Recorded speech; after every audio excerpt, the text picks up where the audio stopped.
જય માતાજી। નવરાત્રિના 5મા દિવસે માતા નવદુર્ગા સ્કંદ માતા સ્વરૂપે પૂજાય છે। તેમની આ કથા દેવી ભાગવત પુરાણ અને અન્ય હિન્દુ ગ્રંથોમાં વર્ણવેલ છે। સ્કંદ માતા ભગવાન કાર્તિકેયની માતા તરીકે ઓળખાય છે। પૌરાણિક કથા અનુસાર દેવી પાર્વતીએ ભગવાન શિવ સાથે વિવાહ કર્યા બાદ તેમને એક પુત્રને જન્મ આપ્યો, જેનું નામ સ્કંદ એટલે કે કાર્તિકેય રાખવામાં આવ્યું। એવું માનવામાં આવે છે કે તેમણે પોતાના પુત્ર સ્કંદને યુદ્ધની કળા અને શક્તિનું જ્ઞાન આપ્યું, જેનાથી તેઓ દેવોના રક્ષક બન્યા। ભગવાન સ્કંદે દેવોના સેનાપતિ બની રાક્ષસ તારકાસુરનો વધ કર્યો હતો। આમ સ્કંદ માતા તેમની માતૃશક્તિ અને વાત્સલ્યના કારણે આ નામથી પૂજાય છે। સ્કંદ માતા શાંતિ, સ્નેહ અને માતૃત્વનું પ્રતીક છે।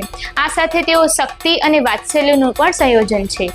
સ્કંદ માતાની પૂજા ખાસ કરીને સંતાન પ્રાપ્તિ અને સંતાનની રક્ષા માટે કરવામાં આવે છે। તેમની ઉપાસનાથી બુદ્ધિ, વિદ્યા અને આધ્યાત્મિક જ્ઞાનની પ્રાપ્તિ થાય છે।